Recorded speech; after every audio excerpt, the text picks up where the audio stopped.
नौमा। नव दुर्गा में नौवीं दुर्गा कौन है? नवमं सिद्धिदात्री च, नवमं सिद्धिदात्री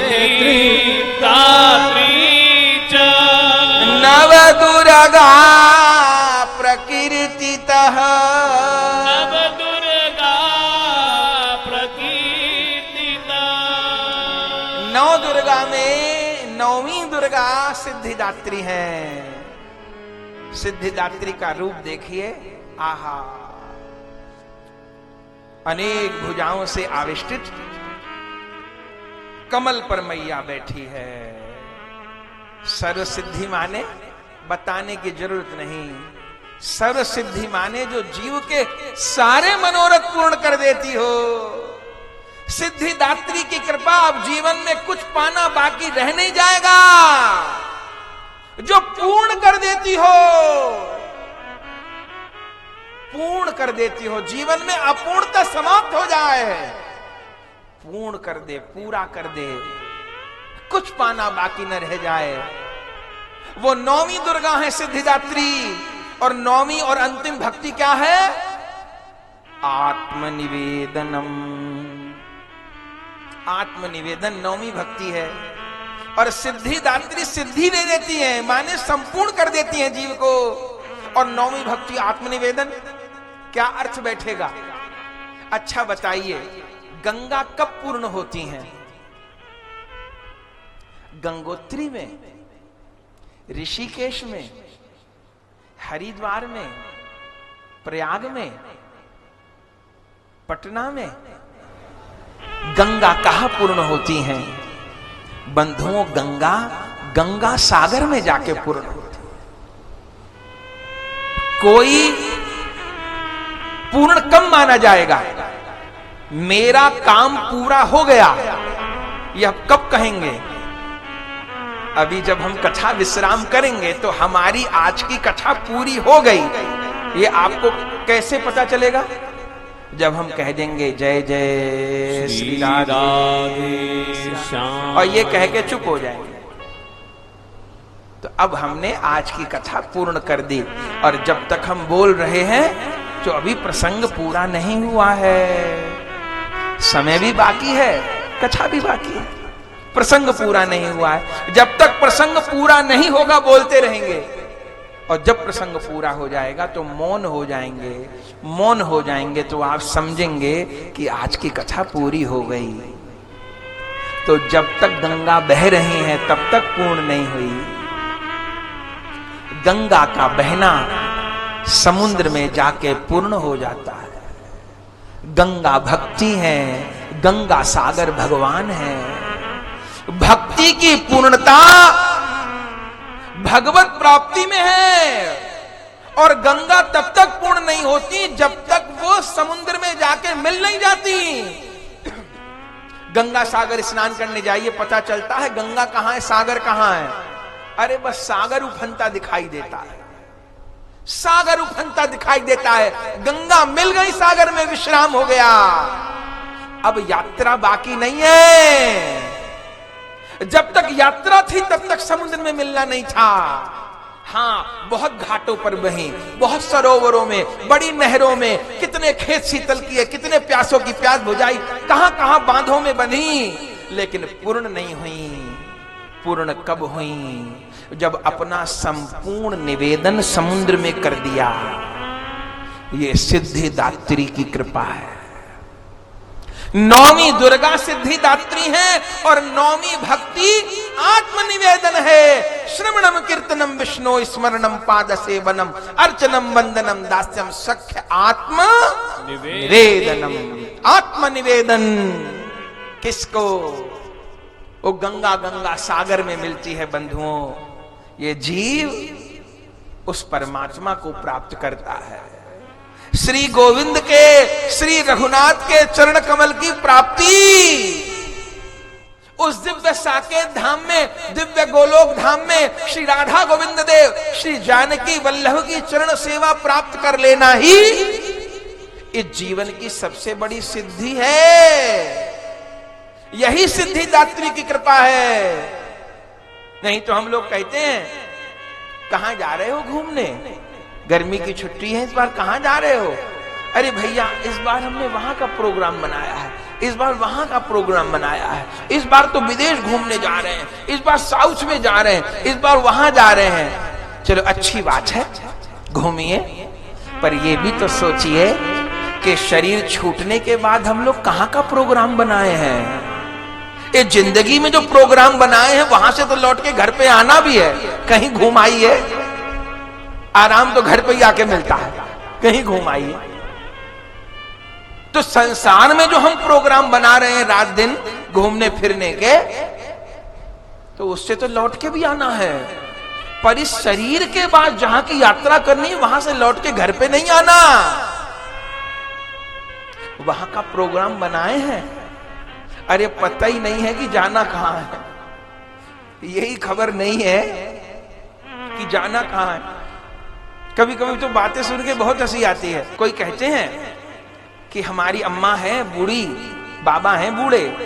अच्छा क्या कह रहे हैं? कह रहे हैं भैया अब हमारी इतनी उम्र हो गई, 80 साल की, 85 साल की, 90 साल की उम्र हो गई, ऐसा है उस बैंक में उतने पैसे रखे हैं, कभी हम मर जाएं इतने उसको दे देना, इतने उसको दे देना, इतने उसको दे देना। अच्छा वो इतना सोना रखा है, वो हार उसको दे देना, कान के उसको दे देना, अंगूठी उसको दे देना। और मेरी अलमारी में नई नई साड़ी रखी है, नए नए कपड़े रखे हैं, फेंक मत देना पुराने जमाने के, वो उसको दे देना, वो उसको दे देना, वो उसको दे देना, ऐसे कर देना। मेरे कपड़ों का क्या होगा, मेरे पैसे का क्या होगा, मेरी जमीन का क्या होगा, मेरे गहने को, इसकी चिंता है, और खुद मेरा क्या होगा इसकी चिंता नहीं है।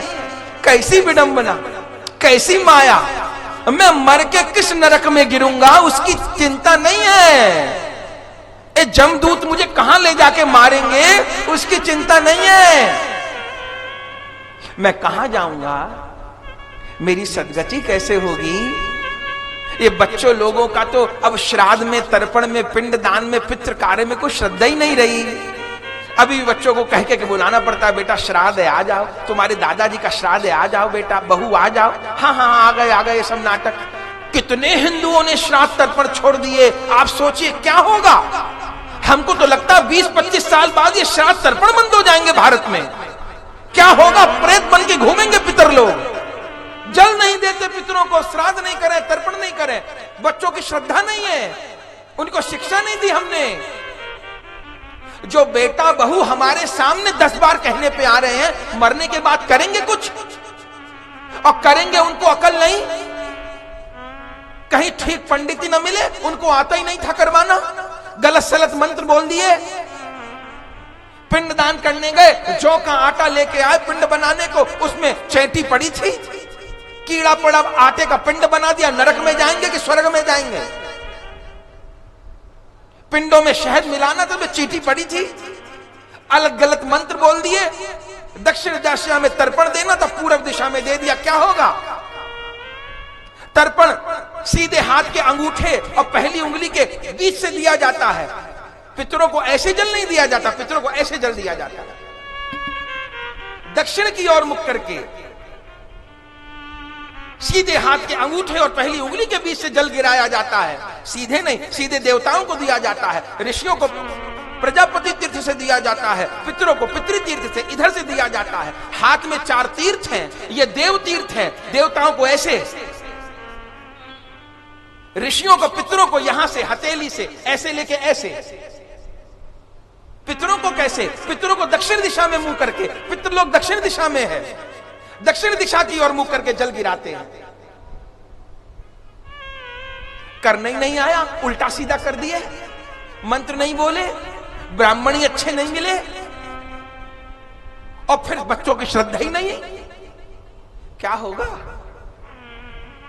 उद्धार का उद्धार ठीक नहीं। खबर है मरने के बाद कोई कुछ करेगा कि नहीं करेगा, न किया तो हम अपने पितरों के लिए क्या कर रहे हैं, कितना कर रहे हैं। आगे वाली पीढ़ी से तो आधे की उम्मीद करें, चौथाई की उम्मीद करें।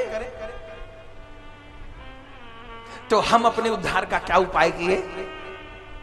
जिंदगी में तो खूब प्रोग्राम बनाए, बढ़िया बढ़िया बनाए, यहां के बनाए, वहां के बनाए, बढ़िया बनाए, उधर शादी में जाना है, इधर शादी में जाना है, उससे मिलना अच्छी बात है, व्यवहार तो सभी को करना है मेरे भाई, पर इस देह के बाद जो अनंत की यात्रा है उसकी क्या तैयारी की है?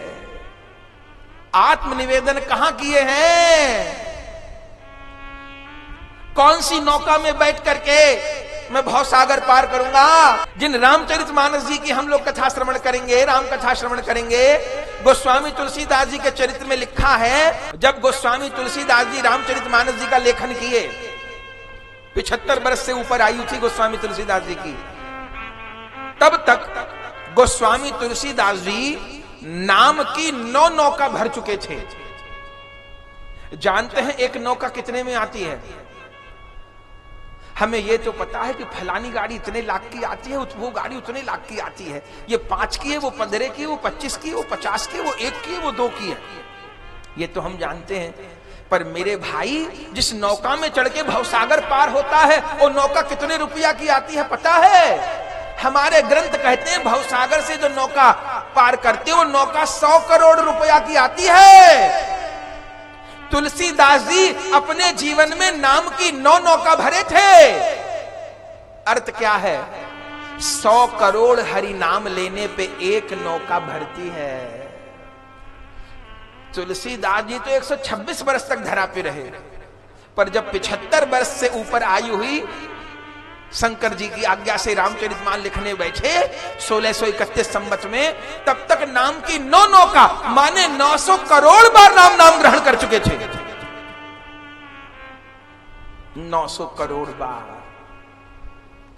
कोई पूछते हैं दिन में कितना नाम जप करें, नियम बता दो, तो कम से कम दिन में जितनी सांस लेते हैं, हमारे शास्त्र कहते हैं हम एक दिन और रात में लगभग 21,600 बार सांस लेते हैं, तो प्रतिदिन 21,600 बार भगवान नाम, जो नाम प्रिय लगता है, जो गुरु लोग बताए, सब नामों में एक सी शक्ति है, कोई भेद नहीं है। जो भेद करे वो नहीं नाम का जानकार, कोई भेद नहीं है, सब नाम एक से है, जो नाम प्रिय लगता है, जो गुरु बताए। 100 करोड़ नाम प्रतिदिन 21,600 बार सांस मिली है, तो प्रतिदिन 21,600 बार नाम लेना होगा। और पिछले का जो उधार चढ़ा है, कितनी जिंदगी गुजार दिए बिना नाम के, बचपन गुजार दिए, जवानी गुजार दिए, वो कर्जा भी है, तो बढ़ा के करना होगा। 100 करोड़ नाम कोई बहुत बड़ी चीज नहीं होती है। लाखों करोड़ों रुपया इकट्ठा किए हैं, थोड़ा नाम का भी धन इकट्ठा करिए, जितना माला से बन सके, काउंटर से बन सके, बिना माला के। नाम में तो कोई बाधा ही नहीं है, खा के करिए, बिना खा के करिए, सो के करिए, नहा के करिए, बिना नहा के करिए, चल के करिए, फिर के करिए, जैसे करिए करिए, पर राम ही सिमरिए, गाइए राम ही, संत तो सुनिए राम गुण ग्राम। राम कृष्ण का नाम जपना होगा। ये क्या है? यही आत्मनिवेदन है, ये 9वीं भक्ति है, ये दुर्गाओं में 9वीं दुर्गा सिद्धिदात्री है। जब श्वास श्वास पे नाम चलने लगे, हम ये प्रसंग कहीं कह रहे थे, तो एक भाई ने बड़ा सुंदर प्रश्न किया। बोले महाराज जी, आपने कहा कि 100 करोड़ नाम लो, तो मेरी तो उम्र 65 साल की है, अब खबर नहीं कि अब कितने दिन जिंदा हूं, 10 साल, 15 साल या 1 साल, 2 साल, तो समय से लगे होते तो हम लोग पूरा भी कर लेते। अब 65-70 साल की उम्र है, ये खबर नहीं कितने साल बचे हैं, तो 100 करोड़ का संकल्प हम ले लिए तो पूरा तो नहीं होगा हमारा, तो फिर हम लोग ऐसे ही भवसागर में डूब जाएंगे। हमको बहुत प्यारा प्रश्न लगा उनका, बहुत प्यारा प्रश्न। हमने कहा सुनिए साहब, बड़ा अच्छा प्रश्न किया आपने कि हम संकल्प तो ले लिए, पूरा तो नहीं होगा। तो हमने उनको कहा देखिए भैया, पहली बात तो ये भरोसा रखिए, अगर आप संकल्प ले लिए तो पूरा होगा। बोले न पूरा हुआ, तो हमने कहा देखिए, किसी व्यक्ति ने 50 लाख रुपया का इंश्योरेंस कराया, ठीक, आज कराया उसने। इंश्योरेंस बीमा कंपनी ने कहा कि हर महीने 5,000 रुपया तुमको जमा करने हैं। ठीक, वो 5 महीने ही किस्त जमा कर पाया, तो कितने दिन कर पाया? 5 महीने, तो 25,000 रुपए जमा कर पाया। ठीक, बीमा था 50 लाख का, और 5 महीने बाद उसका शरीर छूट गया। तो हमने कहा बताइए उसको बीमा वाले 25,000 देंगे कि 50 लाख देंगे? बोले देंगे तो 50 लाख। हमने कहा जमा तो 25,000 कराए थे उसने, तो ऐसा तो कहीं काम धंधा बैंक नहीं है कि 25,000 जमा कराओ 5 महीने बाद जो है 50 लाख मिल जाए। तो क्यों मिल जाएंगे? तो उन्होंने कहा महाराज जब रजिस्ट्रेशन हो गया, पॉलिसी शुरू हो गई, प्रोसेस शुरू हो गया, अब शरीर छूट गया तो छूट गया, अब तो देने पड़ेंगे। हमने कहा बस यही जब संसार की बीमा कंपनी का नियम है, तो राम जी की बीमा कंपनी तो बहुत बड़ी है साहब, गोविंद की बीमा कंपनी तो बहुत बड़ी है। अभी संकल्प कर लीजिए, अब मैं संसार का नहीं हूं, मैं श्री राम का हूं, मैं श्री कृष्ण का हूं, श्री सीताराम के, श्री राधा गोविंद के चरण कमल ही मेरे जीवन के लक्ष्य है। अब मैं संसार का नहीं हूं, मेरी जितनी सांसें हैं वो केवल गोविंद के लिए। अब मैं न तो किसी से आशा करूंगा, न किसी में मोह करूंगा, न किसी से राग करूंगा, न किसी से द्वेष करूंगा। हां, जो मेरे कर्तव्य कर्म है, जो मुझे सेवा मिली है, वो मैं सेवा सबकी करूंगा, ईमानदारी से करूंगा, जितनी मेरी औकात है उसके अनुसार मैं करूंगा, पर मैं आशा किसी से नहीं करूंगा। आशा एक राम जी से, दूजी आशा छोड़ दे। नाता एक राम जी से, दूजा नाता छोड़ दे। काम रस त्याग हरि नाम रस पगिए, जेहि विधि राखे राम वाही विधि रही। अब मैं ये करूंगा, ये बीमा हो गया। गुरु चरणाश्रय मैंने धारण कर लिया, गुरुदेव ने मेरा ब्रह्म संबंध करा दिया, भगवान से मेरा संबंध जुड़वा दिया और कह दिया बेटा अब तुम गोविंद के हो, संसार के नहीं हो।